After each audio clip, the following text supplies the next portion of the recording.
오늘 하나님이 우리에게 주시는 말씀 다니엘서 12장 3절 말씀을 보시겠습니다. 다니엘서 12장 3절 구약성경 1256페이지입니다. 다니엘서 12장 3절 찾으셨으면 우리 같이 한 목소리로 합독하십니다. 지혜 있는 자는 궁창의 빛과 같이 빛날 것이요 많은 사람을 옳은 대로 돌아오게 한 자는 별과 같이 영원토록 빛나리라. 아멘.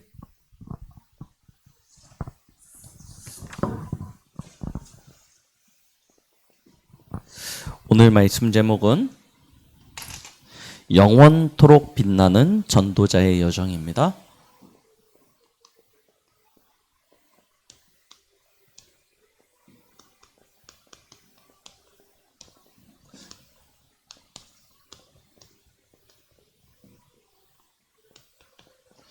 다니엘 12장 3절 말씀을 본문으로 해서 함께 말씀을 나누도록 하겠습니다. 코로나 팬데믹 이후로 참 현실이 많이 어려운 것 같습니다. 특히 전 세계가 경제 위기 가운데 빠져서 빈부의 격차는 점점 심해지고요. 많은 사람들이 빈곤으로 말미암아 어려운 시기들을 보내고 있는 것을 보게 되어집니다. 그러다 보니까 안타까운 소식들이 끊이지 않고 계속 들리고 있죠. 어제도 저 서대문구 쪽에서 모녀가 60대 어머니와 30대 딸이 극단적인 선택을 하는 것들을 보게 되어주고요. 또 10대 형제와 40대 부모가 또 함께 이렇게 방에 쓰러져 있는 것을 담임 선생님이 발견을 하고 신고하여서 119가 출동을 했지만 이미 두 아들은 숨을 거두었고요. 어머니, 아버지는 뇌사에 빠진 것을 이렇게 뉴스로 확인하게 되었습니다. 참 안타까운 현실이 아닐 수 없습니다. 이 경제적 위기가 많은 사람들을 그렇게 선택할 수밖에 없는 가장 극단적인 상황으로 몰아가고 있는 그런 현실들이요. 그러나 더 안타까운 것은 다 어렵다고 그런 선택을 하는 건 아니죠. 많은 사람들이 지금 위기를 겪고 있습니다. 그렇지만 그 모든 사람들이 그 사람들과 같은 선택을 하지는 않습니다. 왜 그들은 그런 선택을 할 수밖에 없었을까요? 그러면 우리는 도대체 그런 우리에게 어려움이 찾아오고 위기가 찾아올 때 무엇을 가지고 있어야 그런 위기를 극복할 수 있을까요? 우리가 여기에 대한 올바른 답을 가지지 못하면 우리도 어쩔 수 없이 끝까지 밀리게 되어지면요. 그럼 그들과 같은 선택을 할 수도 있겠죠. 유명 연예인들이 자살을 하고 나면 많은 사람들이 그 연예인들과 함께 자살을 한다고 이야기합니다. 그만큼 영향력이 있는 것이죠. 지금 사회적 이슈와 여러 가지 뉴스의 내용들이 그런 이야기들을 계속 비추고 있습니다. 그러니까요, 누구든 쉽게 어쩌면 그런 선택을 할지도 모릅니다. 그러나 그것이 올바른 선택은 아니지 않습니까? 누군가의 말처럼 가족이 동반자살이라고 이야기하지만 사실은 아이들은 부모에 의해서 살해를 당하는 것이고요. 부모들이 자살하는 거잖아요. 이게 얼마나 안타까우고 얼마나 비극적인 일입니까? 하나님께서 이런 현장 가운데 우리를 복음 가진 이 시대의 남은 자 7천제자로 세우셨습니다. 그러면 우리 먼저 올바른 답을 가지고 있어야 되겠죠. 그래야 나를 넘어서게 되어주고요. 환경을 넘어서게 되어주고요. 살리는 축복, 우리가 그 응답 가운데 들어갈 수 있지 않겠습니까? 그러면 우리가 어떤 답을 가지면 되어질까요?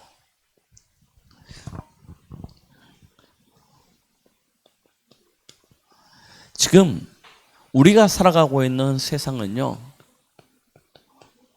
모든 것을 다 가지고 있습니다. 가지고 있는데 한 가지가 없어요. 그게 뭐죠? 바로 복음입니다. 세상에는 복음만 없어요. 돈도 있고 건강도 있고 성공도 있고 다 있는데 복음만 없습니다. 그러니까요. 어떤 결과가 옵니까? 창세기 1장 27절 사람은요 하나님의 형상대로 창조되어졌습니다. 그래서 사람은요 하나님 안에서 그 인생이요 풀려가는 거예요. 하나님과 함께 할 때 그 인생이요 안식과 평안과 행복과 기쁨 모든 성취를 누릴 수 있게 하나님께서 창조하셨습니다. 그 하나님과 함께하는 방법이 무엇이었냐? 창세기 2장 17절 선악을 알게 하는 나무의 열매는 먹지 말라. 먹는 날에는 정령 죽으리라. 무슨 이야기입니까? 하나님 안에 거해야 돼요. 하나님 안에 거하는 방법이 무엇입니까? 하나님의 언약 아닙니까? 언약 안에 거하는 것이 하나님과 함께하는 것이었습니다. 그런데요 너무나 안타깝게도 창세기 3장 1절로 6절 옛뱀 곧 마귀라고 하는 사단이요 어느 날 에덴 동산에 나타나 가지고요 아담과 하와를 미혹하였잖아요.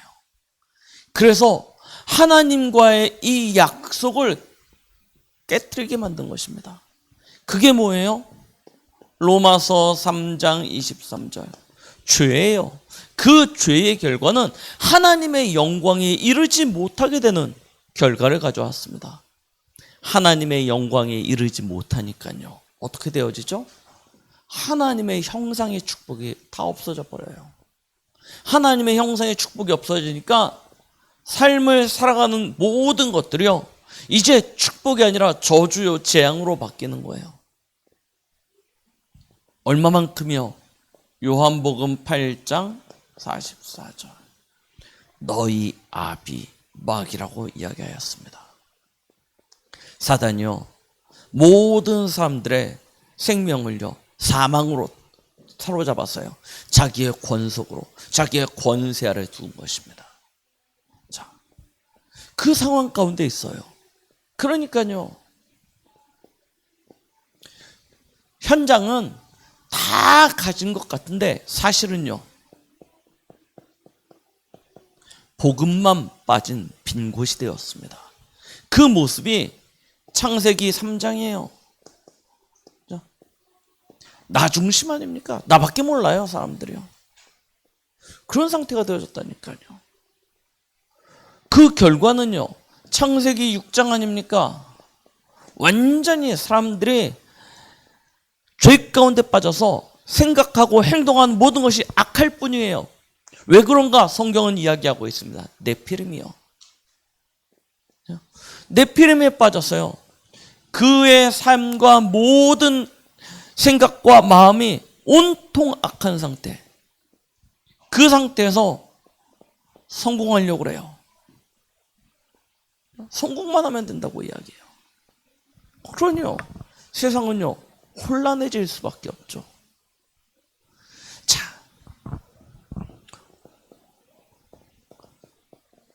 하나님은요 그런 현장을 완전히 버리신 것입니다. 버려진 곳이 되어졌어요. 현장이요 온통 네피림에 사로잡혀서 사도행전 13장 무속에 빠져버려 있지 않았습니까? 사도행전 16장 점술에 빠져버리고요 사도행전 19장 종교에 빠져버려요. 더 이상 하나님의 이 영광의 빛, 생명의 빛이 비춰지지 아니하는 버려진 곳. 당연히 어떻게 됩니까? 황폐되어지고 죽어가는 현장이 되어졌죠. 아니 가난하다, 힘들다 이게 아니라니까요. 세상은요 많은 발전을 이루었습니다.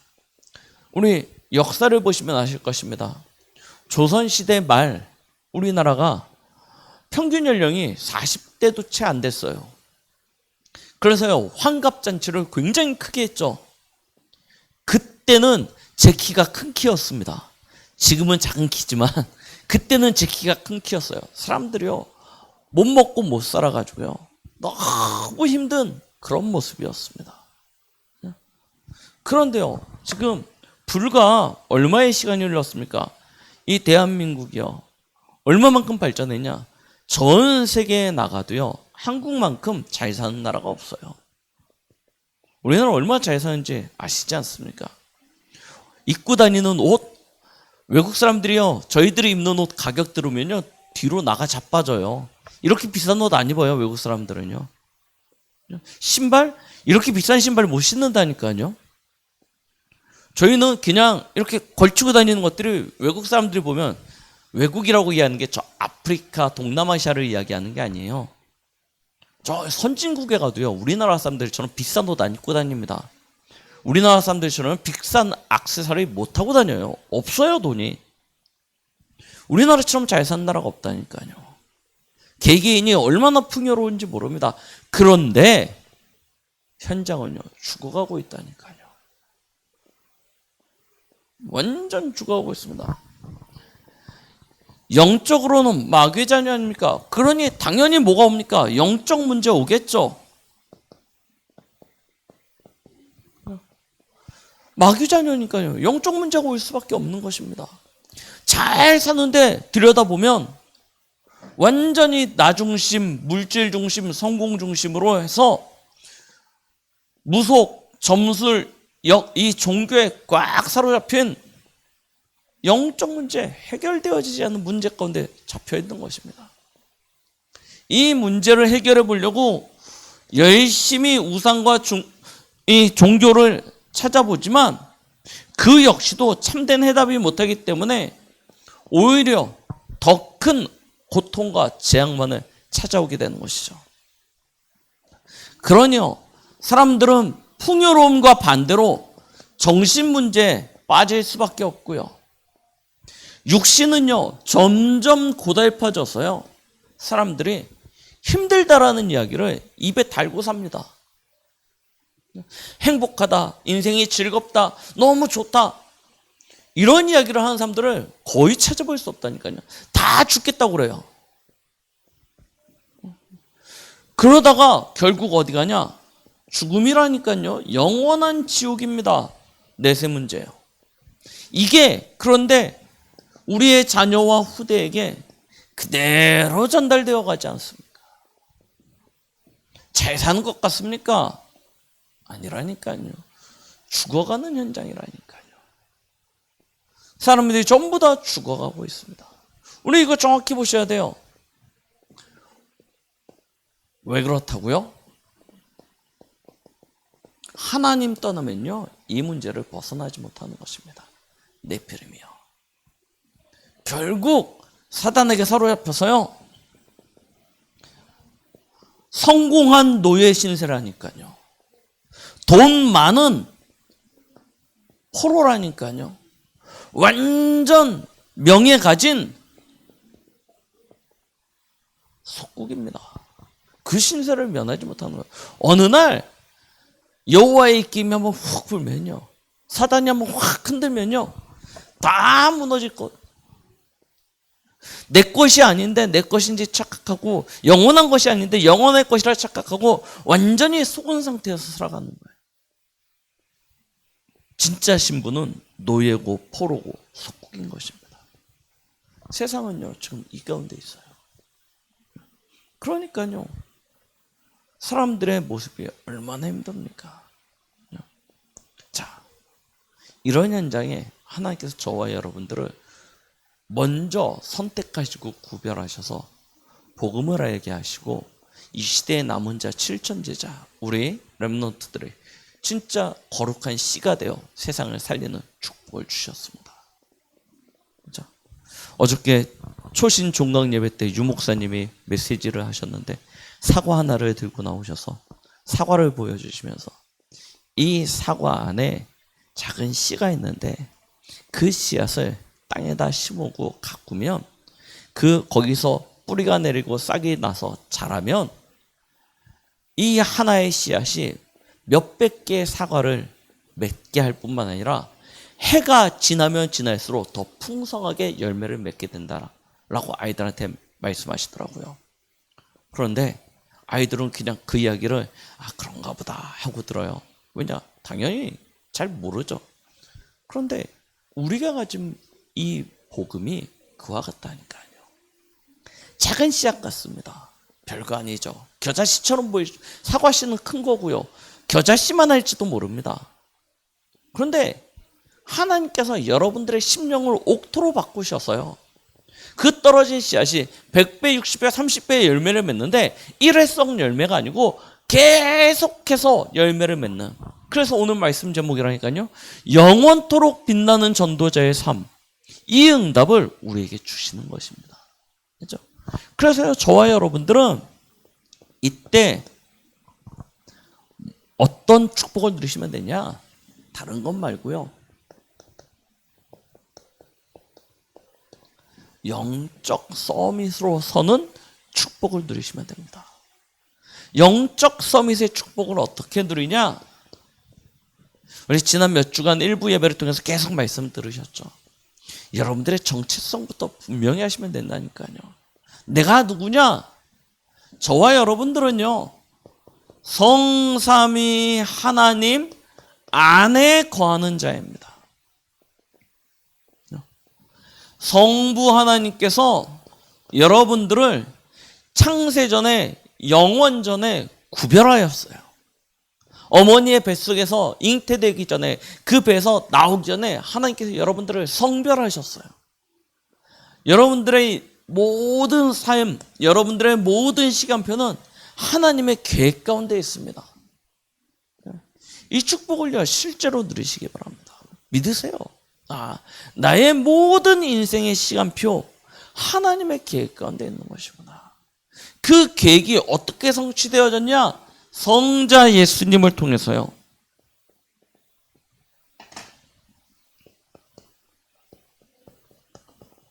구원으로 나타나지 않았습니까?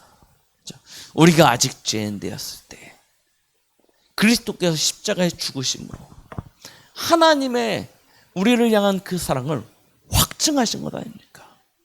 우리는 그걸 증거로 붙잡는 거라니까요. 내 인생이 어떻게 하나님의 계획 속에 있음을 아냐? 그리스도로 말미암아 구원받았잖아요.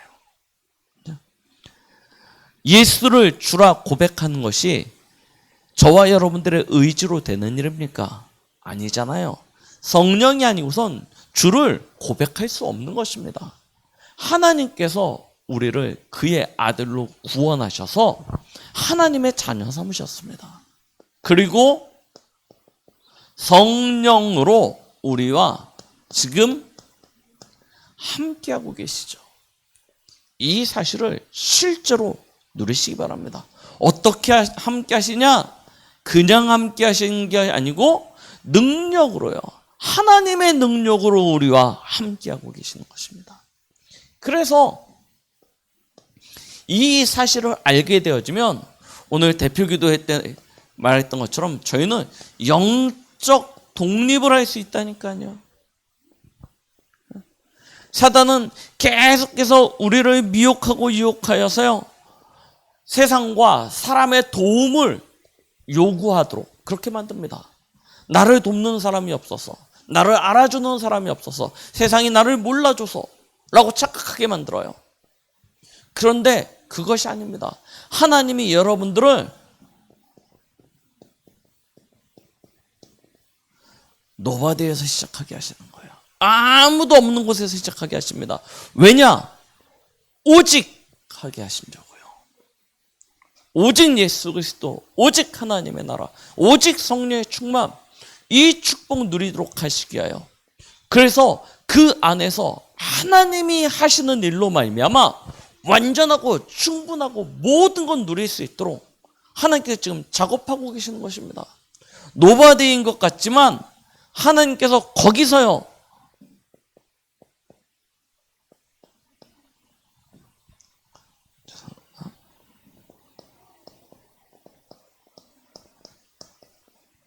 에브리바디 응답을 주신다니까요.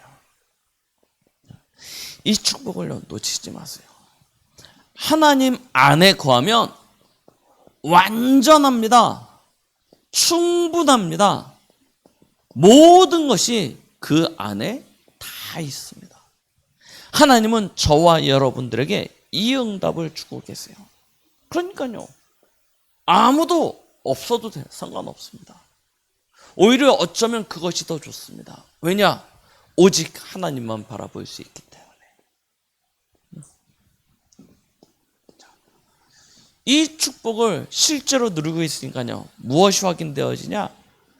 저와 여러분들에게 일어나고 있는 모든 일, 우리는 현실만 보니까요, 힘들다, 어렵다라고 생각되어지고요, 마치 내 모습이 세상 가운데 버려진 자처럼, 세상이 나를 알아보지 못하니까요, 숨겨두고 방치된 자처럼, 어쩌면 진짜 세상에서 낙오돼서 쓰레기와 같은 그런 존재로 착각하는지도 모릅니다.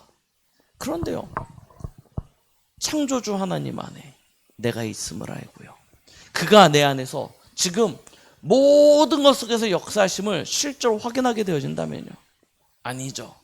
하나님은 저와 여러분들을 버려진 자로 방치한 것이 아니고요, 남은 자로, 흩어진 자로 렘넌트의 축복을 주고 계시는 것입니다. 지금 그 응답을 주시기 위하여 하나님은요, 보좌에서요, 하나님의 모든 능력을 동원하고 계신다니까요.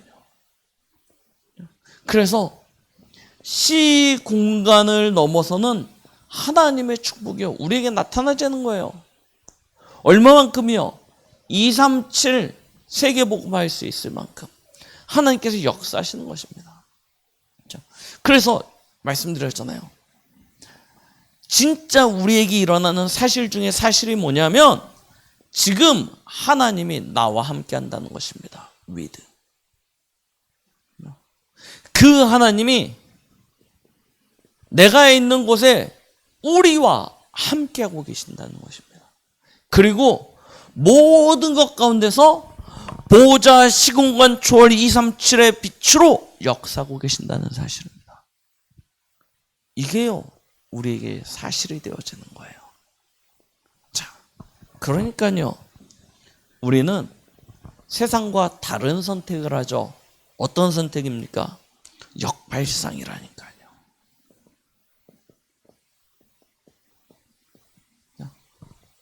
내 꽃과 반대편에 있는 거예요.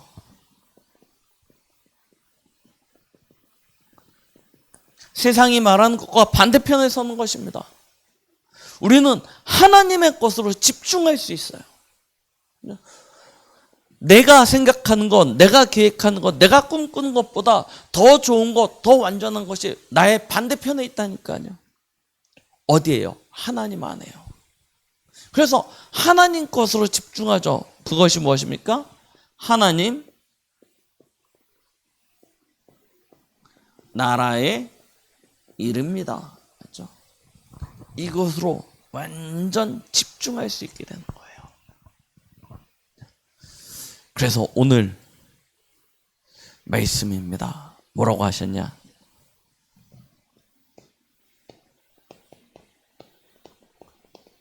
살리는 편에 서라는 거예요. 사람들은요, 대부분 이 약육강식 세계에 길들여졌습니다. 나보다 약한 자는 밟고 서야 되고요, 나보다 강한 자에게는 비굴해지는 것이 사람들의 살아가는 모습입니다. 하나님은요, 우리에게 그 반대편에 서라는 거예요. 그리고 복수하고 그런 수준이 아니라 살리는 편에 서라고 말씀하고 계십니다. 하나님께서 우리에게 축복하신다니까요.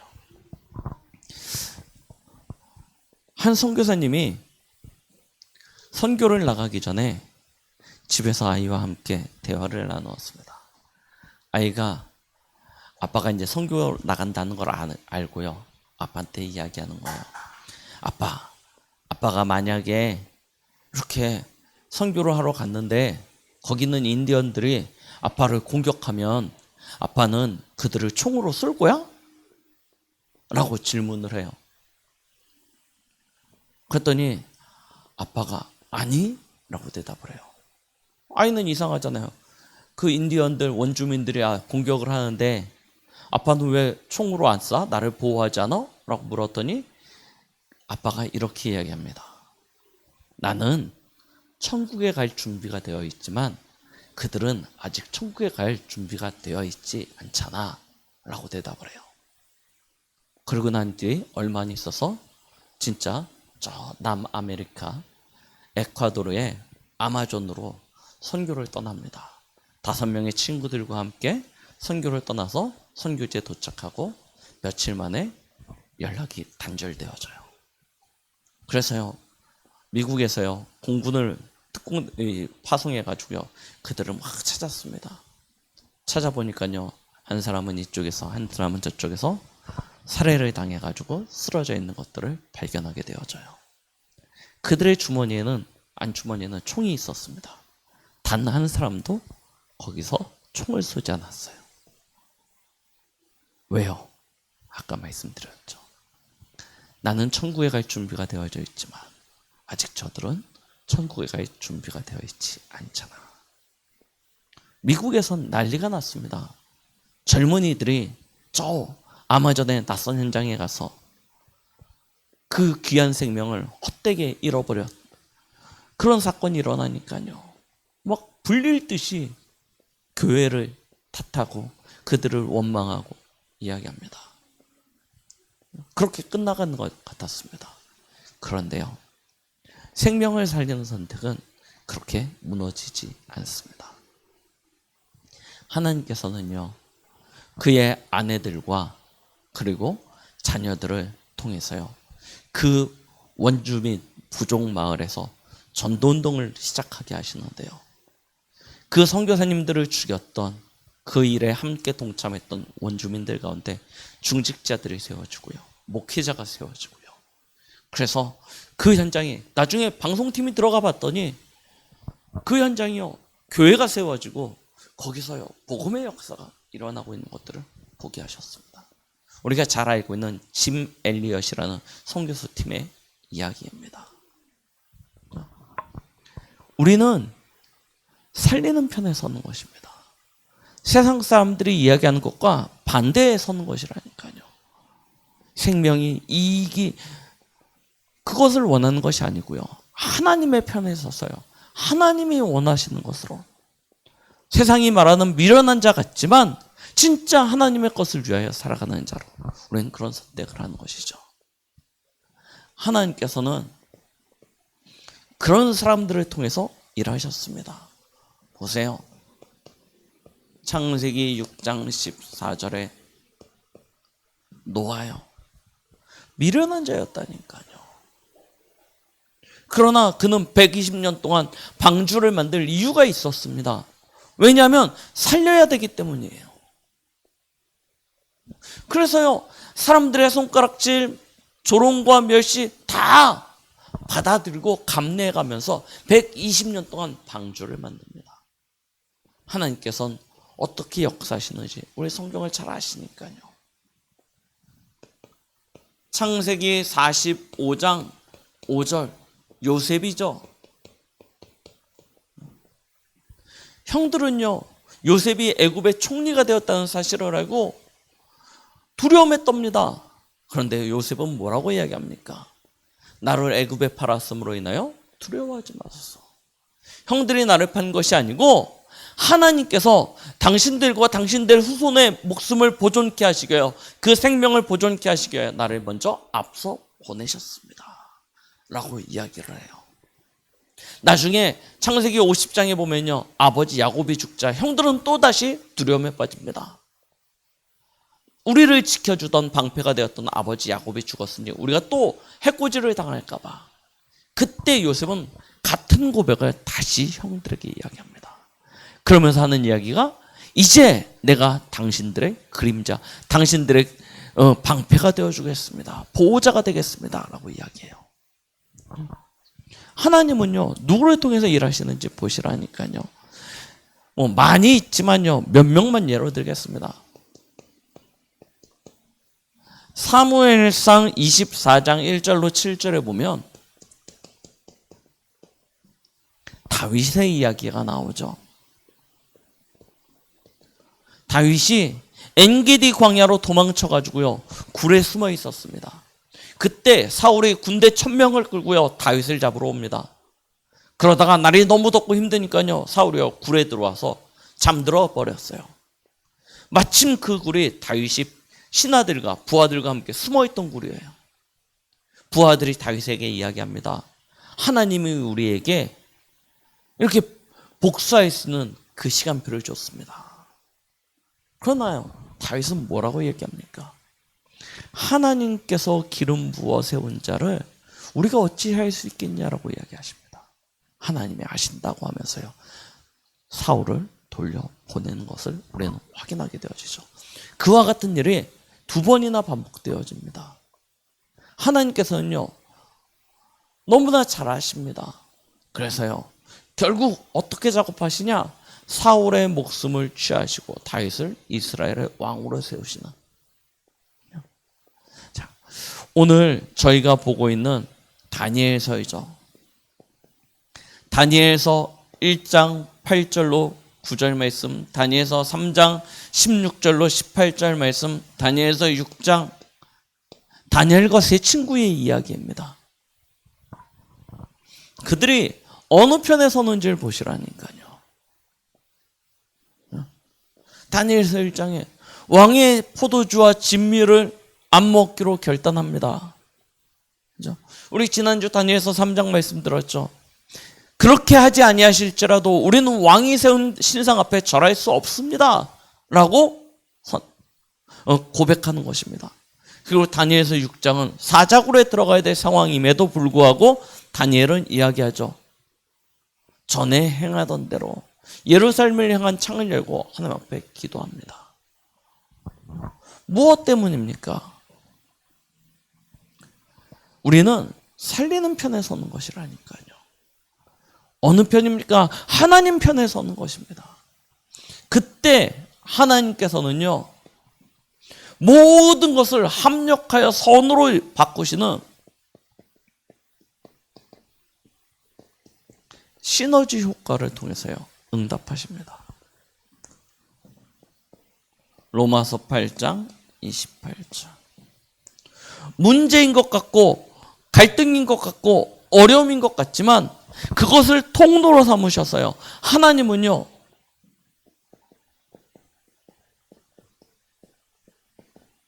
최고의 축복, 응답을 허락해 주시는 것을 우리는 보게 되어지죠. 그것이 무엇입니까? 구원입니다. 많은 사람들의 생명을 살리는, 많은 사람들을 옳은 대로 서게 하는 그런 축복이요. 한 사람 더 예로 들어볼까요? 에스더 4장에 보면 16절에 에스더가 이렇게 고백하죠. 죽으면 죽으리이다. 이스라엘의 모든 백성들이 죽게 되어졌던 그때 왕후였던 에스더는요, 왕 앞에 나가면 자기가 죽는 것을 알매도 불구하고 왕 앞에 나아가기로 결단을 하고 모르드게를 통해서 온 백성에게 이야기합니다. 나를 위하여 금식하여 기도해 주십시오. 내가 왕의 법을 무시하고서라도 왕 앞에 나아가겠습니다. 죽으면 죽겠습니다. 기도하면서 왕 앞으로 나아갔을 때 하나님께서는요, 이 에스더를 통해서 이스라엘 전체 생명을 보존케 하시고 이스라엘에는 불임절이라는 절기가 만들어지죠. 하나님은요, 생명을 살리는 편에 선 사람들을 통해서 응답하시는 것입니다. 어떻게요? 모든 것을 과정으로 삼아서 최고의 응답은 생명이 구원되어지는 응답으로 연결케 하시는 것이죠. 그래서 오늘 다니엘 12장 3절이요. 이렇게 말씀하시는 것입니다. 지혜 있는 자는 궁창의 빛과 같이 빛날 것이요. 그러나 그것보다요, 많은 사람을 옳은 대로 돌아오게 하는 자는 별과 같이 영원토록 빛나리라. 하나님은요, 저와 여러분들은 진짜 전도자의 여정을 살아갈 때 영원토록 빛나는 그런 별과 같이 빛나는 인생으로 우리를 축복하실 것입니다. 이 응답을 누리시기 바랍니다. 어떻게 누리시면 되냐? 말씀드렸죠. 영적 서밋으로 서시는 것입니다. 이 축복을 진짜 누리세요. 서밋 타임이요. 영적 서밋으로 설 수 있는 서밋 타임. 하루에 짧은 시간이어도 괜찮으니까요. 말씀 붙잡고 하나님 편에 서시라니까요. 우리의 뇌에는요, 진짜 너무 강력한 지우개가 있어가지고요. 이 지우개가 이 문을 열고 교회 밖으로 나가는 순간 우리 안에서 말씀을 싹 지워버린다니까요. 염려와 근심과 세상에 빠지게 만듭니다. 그래서 말씀을 기억 못하게 만들어요. 아무리 좋은 말씀도 문 열고 계단 내려가면서 차 시동 거는 순간 다 잊어버려요. 그래서 뭐 하셔야 되냐? 확인하셔야 돼요. 매일 말씀을 확인하셔야 됩니다. 안 그러면 놓쳐버려요. 지워져 버려요. 그리고 그 말씀으로 하나님 편에 설 수 있는, 생명 살리는 편에 설 수 있는 결단하십시오. 이 시간이 뭐 하는 시간이야? 서밋템, 하나님 앞에 단을 쌓고 기도하는 시간입니다. 이 축복을 실전 누리세요. 그리고요, 매일 여러분들이 가는 현장과 만나는 사람과 하는 일, 그 속에 하나님의 계획이 있습니다. 그걸 가지시고 뭐하냐?